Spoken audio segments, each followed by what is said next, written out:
I did press it. Hi everyone, welcome to this webinar, and this is a really special one because we are going to celebrate Neurodiversity Celebration Week and explore all the gifts and talents around neurodiversity. But before we get started, let's do some introductions, shall we?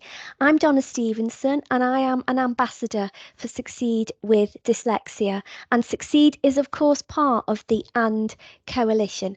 I'm also joined by Pat Payne, who is chair of Yorkshire Rose, and of course Yorkshire Rose are part of the AND Coalition. Hi, Pat. Hi. Hi, thanks so much for joining. We've also got Sue Flor, who is part of the Adults Dyslexia Centre, and again, part of this coalition. Hi, Sue. Hi, nice to be here. Hi. Yeah, it's brilliant. Now, guys, normally on our panel, those of you who are frequent listeners will know that Sue McKenna's often with us as well. She is chair of the Hampshire Dyslexia Association. She can't be with us tonight, but we'll still share, of course, the details of the fantastic work that Hampshire do. So what is AND? You know, we were passionate to set up a safe space for our adult community where you could listen to experts and come and ask questions from those experts too. So we are the Adult Network, Neurodiversity and Dyslexia. I'm joined this evening, as I said, this is a real special one because we're going to talk very shortly about the gifts and talents around neurodiversity. And I'm joined by Steve Parke, who's actually a fellow Succeed with Dyslexia ambassador. Hi, Steve. Indeed. Hello. Hi, Donna. Nice to see you all. It's great to have your company. We're going to get chatting soon. But I'm going to introduce you, Steve, if that's okay. Yes, and then we'll pick up the conversation as we go. So you are part of Parke Online Coaching and Wellness. You're a motivational speaker, Steve, and you're a specialist in neurodiversity as well. And of course, as I said, you're a Succeed with Dyslexia ambassador as well. Indeed. Yeah, I can see you nodding, and that's all good stuff. So thank you for everything you do.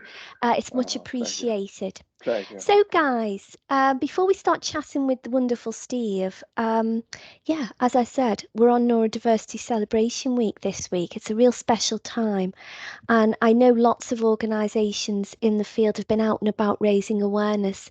Yes, we understand, don't we? It should be Neurodiversity Celebration Week every week. This isn't just something we do for 1 week only, is it? But that being said, I think these special awareness times do help to shine a light on important issues. And the important issue we wanted to talk tonight around are the potential strengths around neurodiversity. And I think this is a pretty nice slide to explore that really. It's not an exhaustive list by any means. So, you know, if you're looking at this list, and I'm going to chat about it in a moment, and think, well, actually, I'm really good at whatever it is, and that's not on here, you know, that's okay. We're not saying that this is exhaustive list by any means. And it's great if you see yourselves in the ways of, you know, your neurodivergent difference connected to whatever your gift and talent may be. But that being said, this is a pretty good place to start, really. So let's see what we've got here. We've got this idea of determination. And I know I've certainly heard over the years from, you know, so many members of our community talking about them being really, really determined. Some folks will share that the reason for that determination is because if they want to achieve things, whether it's as children or as adults, they've always had to go above and beyond and give, you know, 100% in order to achieve. And a lot of folks then on the back of that will say, you know, well, for that reason, I've almost developed the determination muscle or the determination gene. We also hear from some people who say, well, I don't know why I've got that. That's just part of who I am. I'm neurodivergent and I'm just always super determined. But, you know, I don't know why I've got it, but I'm really happy I do. So we've got lots of different explanations around that. There isn't really a scientific reason. It's this lived experience. So that's a really interesting one. And it's something that I know I've heard for many, many years now from the community. Some interesting ideas here as well. And increasingly, I think nowadays, these traits are really valued. We've got somebody who's potentially a truth teller. and a disruptor. And I think these are really interesting strengths that our neurodivergent community will often manifest. I think in terms of a disruptor, I think some organisations get quite nervous about that one in terms of, oh gosh, this is going to be somebody in quotes who's going to disrupt us, cause trouble in some way. But that's not what it's talking about. It's talking about people who disrupt in the best sense of the word, you know, the established way of doing things, the established narrative, I guess. And it's through a level of disruption, isn't it, that any kind of progress is made. That's why we see so many, you know, scientists, entrepreneurs and so on who are neurodivergent, because in order to push forward new ideas, we need that level of disruption to occur, that, you know, that questioning and that pushing forward. So that's a really interesting one. And I think as we think about AI and, you know, the concerns that we've got about AI replacing jobs and so on, certainly for our neurodivergent community, for some of these skills, AI certainly cannot produce some of these great strengths. There was a quote a while ago talking about AI aggregates, so it collects, and neurodiversity innovates. And that's where, in those ways, AI is not a threat to neurodivergent folks because of the ways that we think. So, really interesting, isn't it? Something else that's really interesting is around problem solving. And this can often be shown to be the case through more scientific ways, if you like, our understanding of how the brain works and through brain scans and so on. We often talk about a neurodivergent brain being a differently wired brain. And it's through these differently wired kind of explanation that we use, if you like, where this atypical problem solving and creativity often come from. And often those things are kind of together, really. I know when I've worked with organisations and still do to this day, they often get really excited about this one. Because if you're great at solving problems, you know, there isn't probably a job that any of us can do that doesn't have that as part of the roles that we do. And it's certainly the special part of that is in an atypical way. So coming up with the solutions, the unusual solutions that nobody else can come up with. So yeah, it's a really valuable skill that we know that all workforces I get value. Similarly with creativity as well. And as I said, this one to my mind often goes in partnership with atypical problem solving. Yes, we know that creativity is often about the arts, and we know that a lot of neurodivergent folks are in, you know, artistic professions. But actually, it's bigger than that. So creativity is around a state of mind, I guess, isn't it? How we approach things. It doesn't always have to be connected to the arts. And that's why, to me, it's connected to problem solving skills as well. I think it was Albert Einstein, who was neurodivergent himself, who'd said creativity is a state of mind. And that's what it is, really. And again, talking about AI and so on, AI cannot do these things. It cannot be creative in that way. I don't know if any of you seen that really funny video. I think it's from Made by Dyslexia, where they'd asked AI to replicate the Mona Lisa, and what it came up with is very different to the Leonardo da Vinci painting. So yes, it's really interesting. Creativity is definitely something that a lot of neurodivergent folks have in great kind of amounts, I suppose is the word. I'm getting so excited, guys. I'm tripping over my words because, yeah, this is one of my passions, is speaking in this way. I can see you smiling, Steve. I know that we're going to have a real chat about this because I get real excited when I'm talking about these strengths. This is a really interesting one. It's good procrastinator. And I think in our culture, we think about procrastination as a negative thing, don't we? Oh, it's somebody who's taken way too long to do stuff. This really turns that on its head. And it's talking about somebody, and I absolutely love this word. I always say this. I love this idea, incubating the best solutions and ideas. So it's this idea that if you give me some time, I can come back with some great ideas because I've gone away and reflected, and it ties in with creativity and problem solving as well. So again, in my role, talk about time as a reasonable adjustment in order to support folks. But actually, it's an adjustment we can make to get the best out of folks as well. We've also got ideas around people skills. So, you know, somebody who's often very good with people. And as I say, we know that this is a real overview, this slide. We know that for some neurodivergent folks, that's part of their area of challenge. But for a lot of others, being a great communicator, you know, being a great people person is part of their neurodivergent profile for sure. And then we've potentially got somebody who has developed their own fantastic coping strategies and ideas and have found the right niche in life. And often, certainly in my experience, neurodivergent folks who found that niche will then be able to say that they've really flourished and thrived. So we hope, you know, this very quick mini presentation around what these strengths are will hopefully, you know, get you thinking about what your strengths are as a neurodivergent person. Hopefully a few that I've mentioned here tonight will really resonate with you. But on the back of that, Sue, I wonder, you know, you've had many decades now in our community. Is there anything here that really jumps out at you, or anything that I've not mentioned that you think, well, actually, in your experience, lots of neurodivergent folks have spoke to you about being really good at?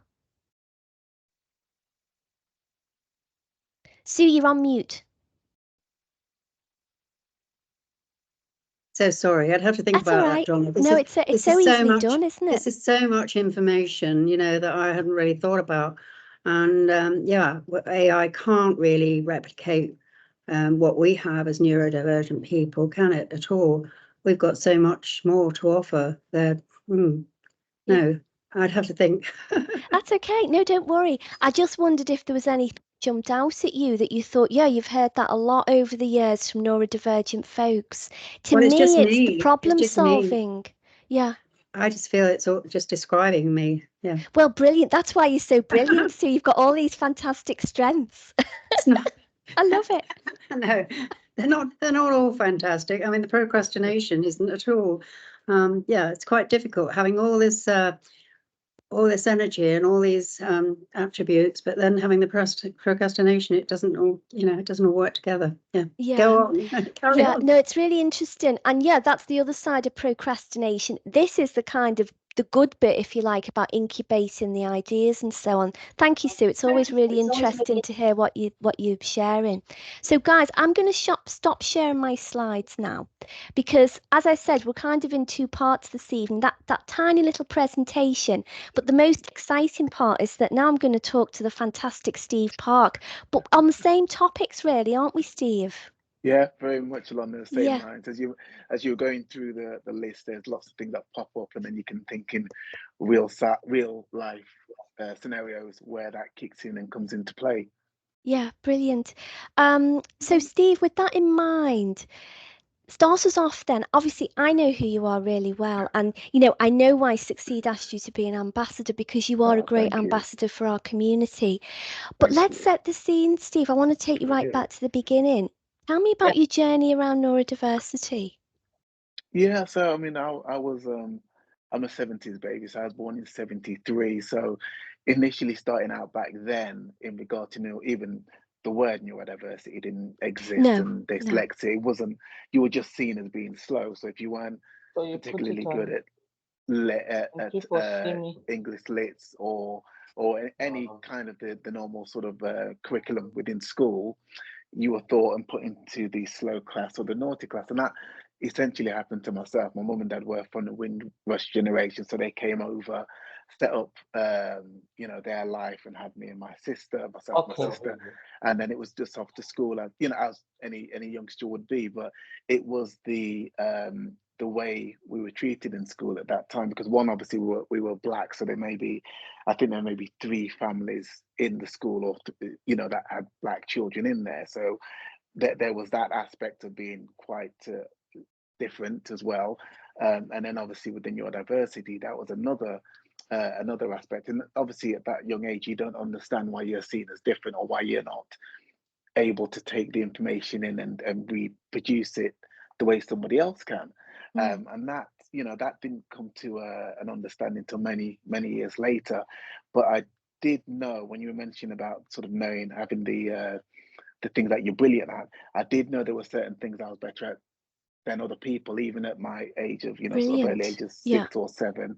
I knew I was a lot better at mechanical things and being able to remember the small details and almost, I think, as we've spoken about, seeing the world in like a 3-dimensional thing. So Yes. Yeah. the same way you get an IKEA instruction booklet of how that goes into there and that screws into there, that's how I would see the world. And I thought I was just odd because I'd never heard of anybody seeing the world like that.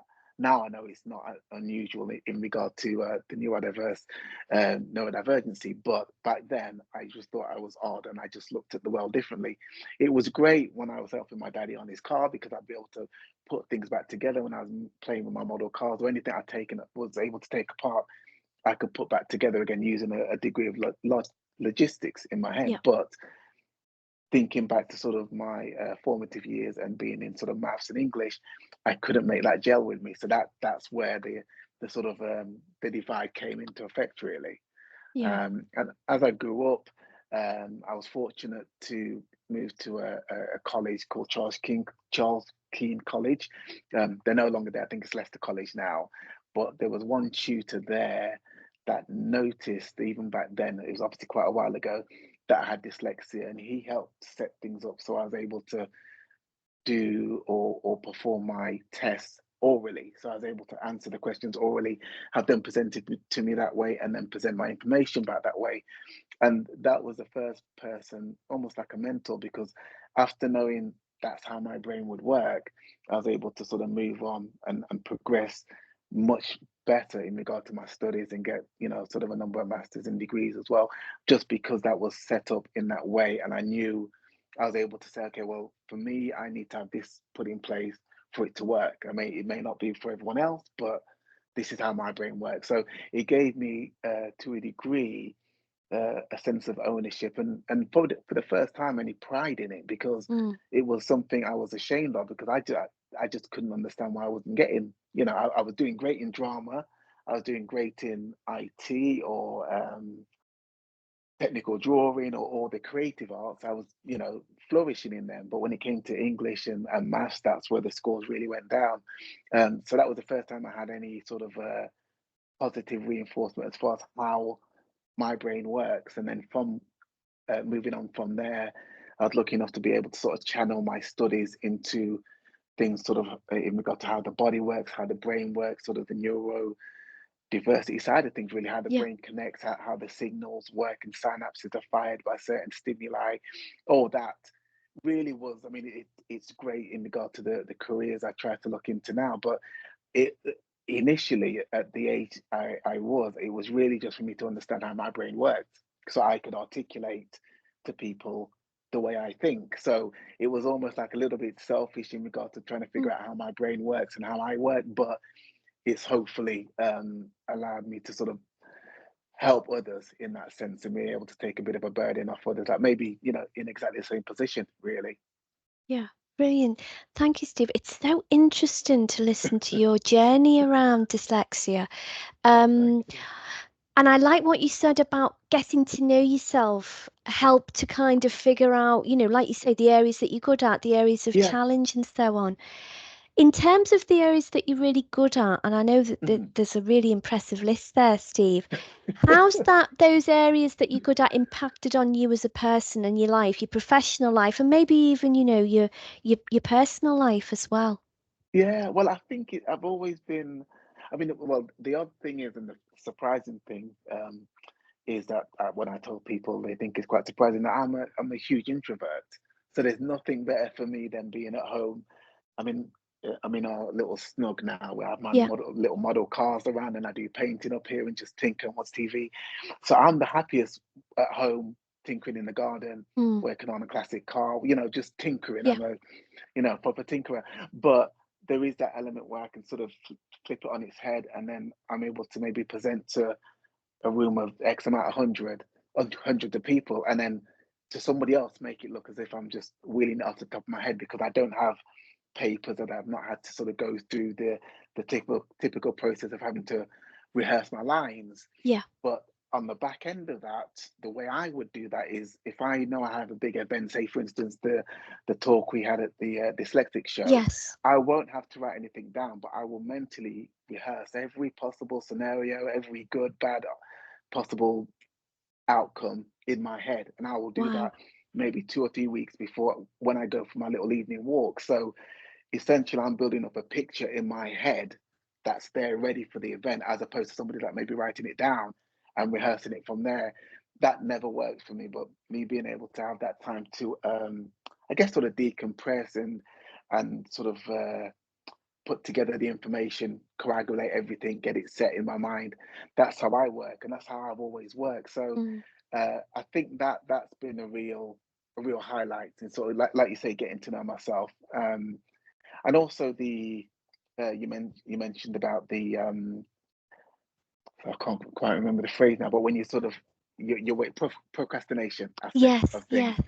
which again is very much like me, because if I'm presented with a problem, or there's a hurdle or something that I can't quite get over, I often have to step back and then decompress and go for a walk, and then I'll figure it out. So Yeah. I'm never there figuring it out right there, 3 hour long meeting. I'll be like, I'm going to go for a wander now, and I'll Yeah. hopefully come back the next day when I've sort of figured it out in my head, looked at it from multiple angles. So the way my brain works, it was important to get to know that, because then I could understand how I work, how I deal with certain situations, even in my professional life as well as in my personal life when I do natural bodybuilding. So there's always that aspect of looking at nutrition and looking at training, but also having the balance for rest and recuperation and Yes. being kind to yourself. So it's been lucky to have that sort of balance in knowing the fine line to walk, essentially. Yeah. Yeah.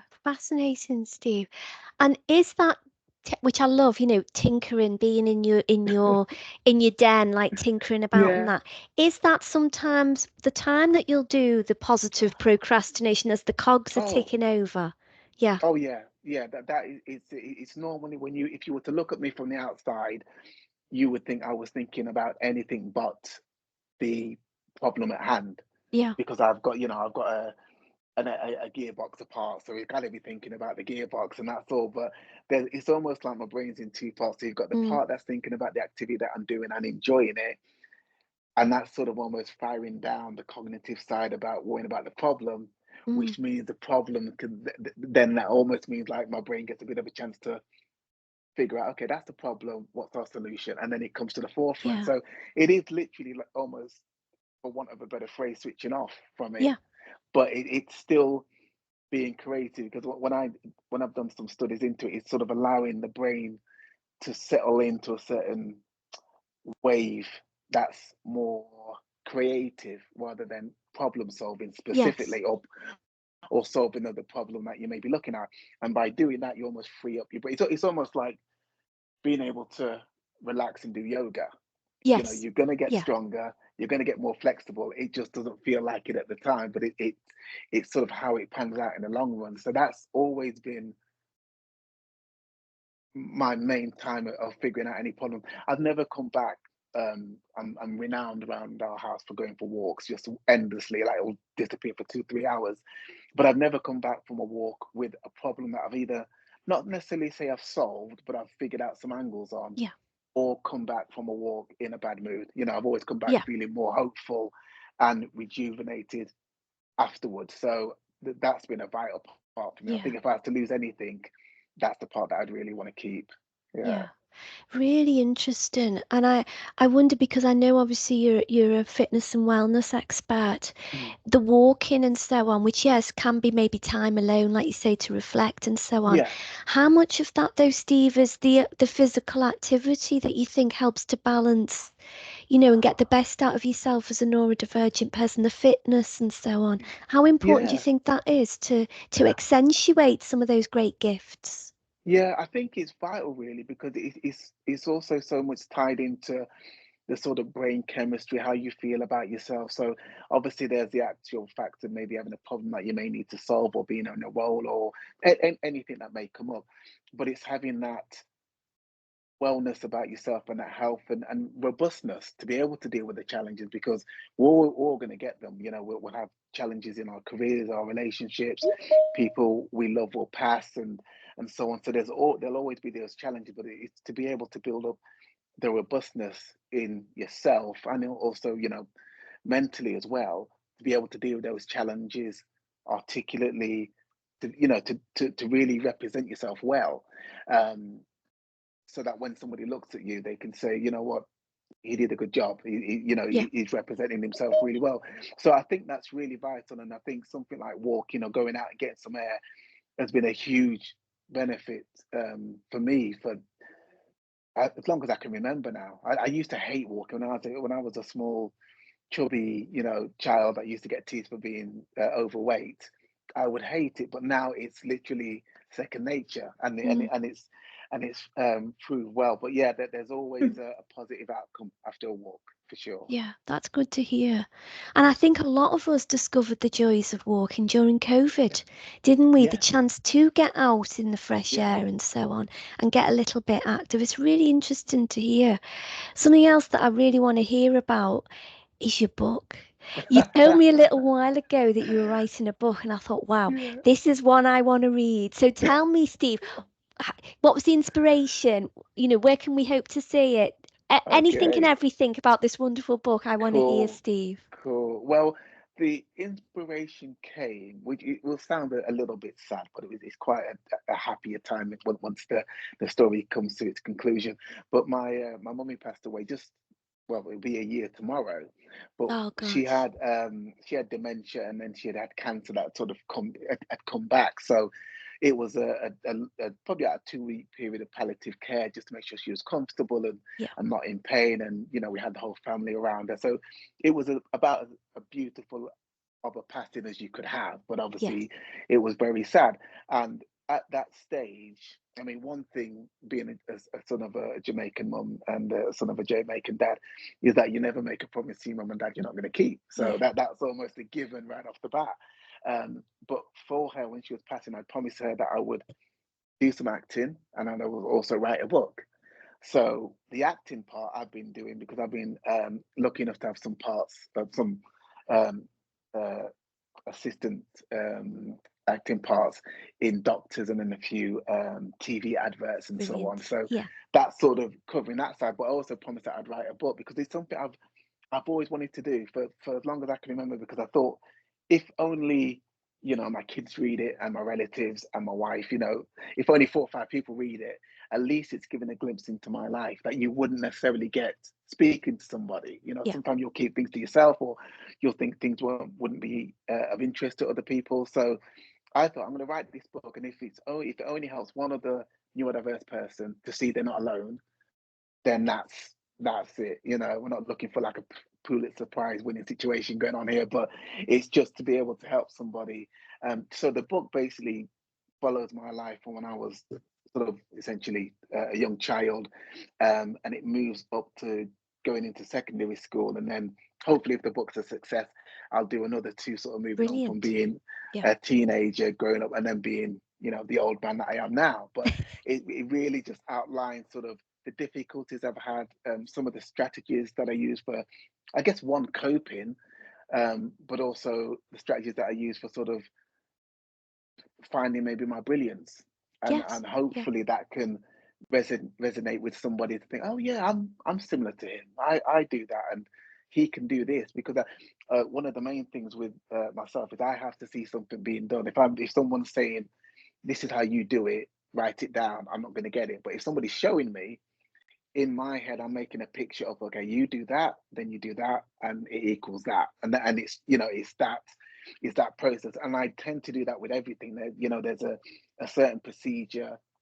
that will come about with an end result, even if it's not the result you may want. It's an end result. So that's how my brain always works. So I know for myself, I needed to see people that looked like me, sounded like me, being successful, and I didn't know anybody when I was younger that had dyslexia. So No. for everybody else doing well or succeeding, I was like, well, I'm not like you. And it's only been over the number of years that I found out most of the brilliant people are neurodiverse, or, you know, dyslexic, or have some kind of different learning strategy or way of thinking, and that's what makes them brilliant. So Yes. it's gone for almost full circle from being very much ashamed and feeling isolated and uncared of for being neurodivergent and dyslexic to it being probably my strongest asset. Really, it doesn't benefit everything, because sometimes you'll be in a situation where maybe an employee just won't want to uh, facilitate the kind of time and attention it would take for you to understand at its best. Even, currently I'm working somewhere, and it's difficult because even though the place I'm at, they work with children with autism, and so they, there's a lot of cognitive thinking and very specific set out routines. It's still difficult for them to sort of work with me in regard to my dyslexia, because it's a different kind of working. And sometimes you may be in a company that you think, oh, they should be great at this, but maybe they're not. And then conjointly, you could be at a company that think they are not going to know, they're not going to know what to do with me, and they will go to the ends of the earth to make sure you get what you need, and you've got the Dragon software and whatever you need, you will have, because they want to keep you there. So Yeah. it is very much of a learning curve, but the book is really there to sort of outline. It's probably more of a memoir to a degree, with hints and tips in of how the brain works on a neurological basis, and also sort of weaving you through the life of one person, really. Yeah. Steve, it sounds brilliant, and we'd love to have you back with the Oh, book thank you, when the time thank you. comes. Yeah, it sounds brilliant. You talked there about not seeing yourself represented, and representation is so important, isn't Yeah, it, for the yeah, community? We understand that now, and we're getting better. But like you say, we're not there yet. But I yes, think the more voices that we have that represents all our different identities, the more power we have as a community, really.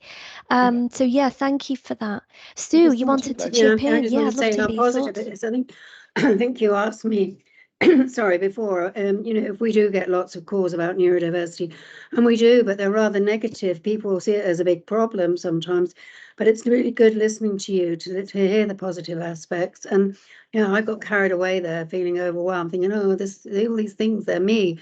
But I think I should look forward to reading your book, because it'll give us all some confidence that some good can Thank come you. out of it, as long as we are in control. And I'll be interested to Mm. see how you controlled it and how you find the best. Yeah. Yeah. Is it Oh, thank published? you. Is it published yet? It's written. I've got my draft written up, which is what I promised in my head. I promised I'd have that done in a year. So now it's really just the professional nice draft, and then finding a publisher that would do it, and then it's all done. So yeah, so Brilliant. to a degree in my head, I've done the hardest stage of it. It's just Yes. prettied it up a little bit, and then hopefully getting a publisher. So yeah, if anyone's interested in helping out with that, that'd be great. But that's the course we're on, and obviously I have to Yeah. stick to a promise. So yeah. So good to hear positive things. Yeah. Thank Definitely, you. Sue. Yeah. And And that's you're what this channeling it. week's, Yeah. yeah, that's what Channeling it this week's positively. about, isn't Yeah. it? Yeah. Celebration Yeah. Week. Yeah. There's so much good stuff there. So with Good. that in mind then, Steve, any words of wisdom, for our community? Sue said that sometimes you can feel like there's just lots and lots of challenges about being neurodivergent. We wanted this session to be really positive in that way. That's why I thought you'd be a brilliant guest, because you are such a great role model, and thank you for what Thank you do you. for the community. Oh, pleasure. Thank you. Just as an aside, it flabbergasts me, Steve, that you talk about being an introvert, because I saw you at the dyslexia show at the panel, so confident. It's really It, interesting, isn't it? it's the weirdest thing, because things like that, if you'd asked me to do that when I was 10, 15, I would have ran a mile to Yeah. be like, oh, you see, we're going to put you up on stage. We're going to give you a mic, and we're just going to let you talk. I'm like, nah, I'm not the one for that. But I think I think one of it is it's been the warm receptions I've had, and the positive feedback kind of feeds into your self-confidence. And you go from a point where you're talking about yourself and a subject that you think no one's going to be interested in. If everyone stays in this room alone, I think I've done well.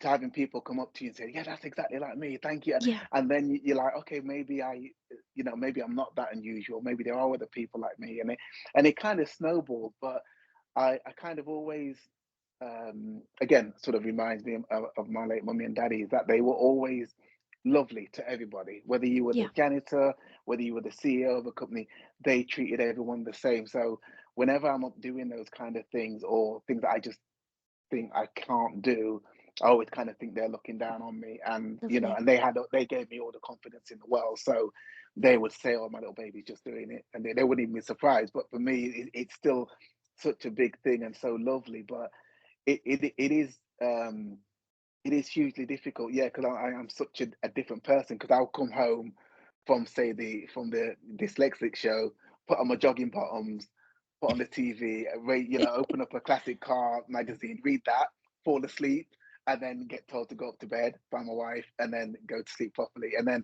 I'm happy tinkering on the car or messing about with model cars in my little room here.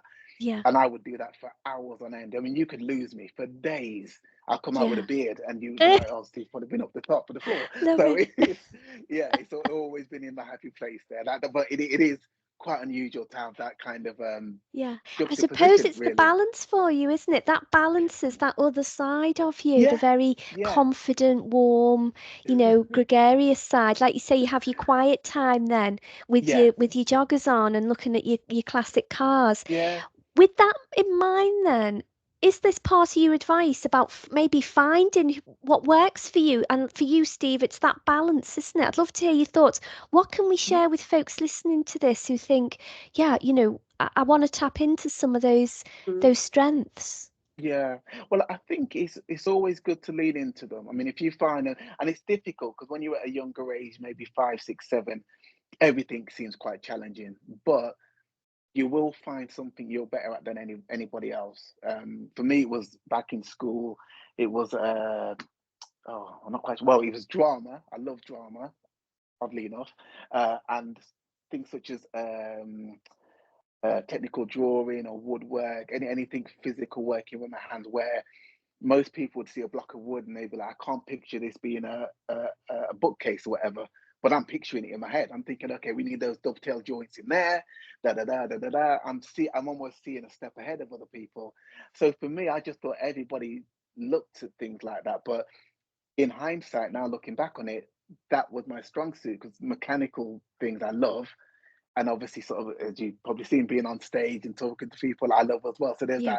that drama side that's come to the forefront, and that technical side's come to the forefront, and then sort of mixed into that. So I think one, it's leaning into, if you find you're great at art, go riding with it. If you find you're a great speaker or an orator, you go with that. If you find you're great at English or maths, ride along with that, because they are, everyone's a little bit different. And then some people are just great coaches. Some people will be very good at coaching other people to see their strong points where they can't see it, because they're so wrapped up in it. You almost need someone to stand back and say, actually, you are phenomenal at doing that. Don't worry about the rest of that. You are within, probably 2% in the world that are the best at doing whatever you do there. Donna, what interests me is his positive procrastination. I had never heard of positive procrastination, because the people that ring us are aware of procrastinating. Yes. But Steve seems to have it under control and knows when to switch off and when to switch on. And I think that is the key to it, isn't it? To go on to these activities. Yeah. And to harness it, Sue, I think, isn't it? To think, okay, I need this to know when to downtime. do it. And this is going to be a time where, like Steve so brilliantly explained it, the brain's ticking over, processing stuff and so on. Confused me. I think it's really terrific. interesting. Yeah. Oh, Yeah. thank you. Well, it is control. very much like you pointed out, that it's a very good phrase, saying it's marinating. You got it in there. Yeah. It's going to get looked after, and to the outside world, it might be looking like he's not thinking about that issue. This is a big problem. He should be worrying about this. But you're ticking along in your brain, and it's a good and bad thing, because it's very draining. Even though you're relaxing and you're doing something, that cognitive load on your brain as far as sorting out that problem can be really draining. So you can be, from the outside world, looking like you're having a whale of a time. You're not thinking about something. You're doing everything else but that. But cognitively, inside, there's a lot of energy being used to actually solve that problem. So you may be wiped out after a day of relaxing, because to everyone else, it looks like you're relaxing and you did your painting, you did your gardening, you met up with your friend, you should be fully recharged, but you may be exhausted because doing all those things, your brain's still still having to work 300 miles an hour to try and solve that problem in cohesion with everything else, almost in cahoots. It's not out there in the front, it's doing it all in the background. So there's often times when I'm doing, I'll have a situation where I'm trying to fix or work around, but I am so fatigued because I'm doing that, and it's almost like my body's saying you need to go and chill and tinker with something, or listen to an audible book or something like Yeah. that. And that tends to be where the most brilliant things come up overall. Well, you're certainly full of brilliant things, Steve. So keep doing whatever it is you're doing. It's working. You're very kind. Thank you. Guys, thank you so much for listening to this conversation. We hope it's inspired you. We know that not everybody is there yet in terms of thinking, that you do have these strengths. For some of us, it's kind of a journey that we go on. With that in mind, then, I'm just going to share the contact details for our group, because please know that you are not on your own. If you do want to reach out and find out more, there's helplines in Yorkshire at the ADC and in Hampshire as well. So let me this is the bit I always hate, guys, because it's all the technology.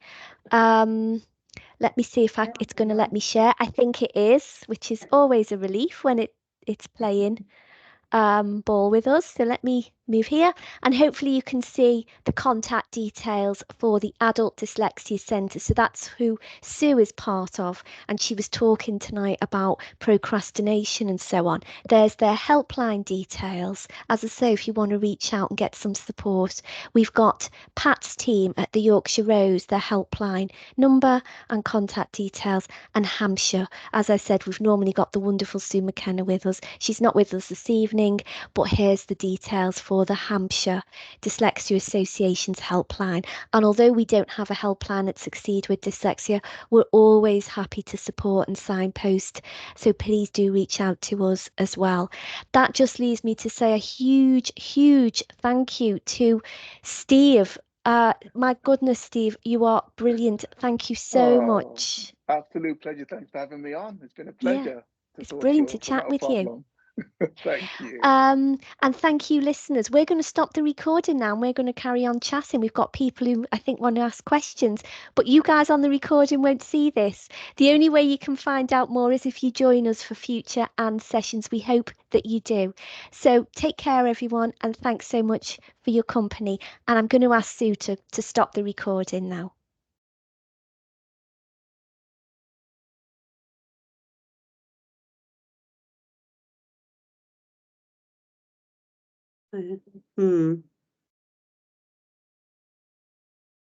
That's done. Have you stopped it, Sue?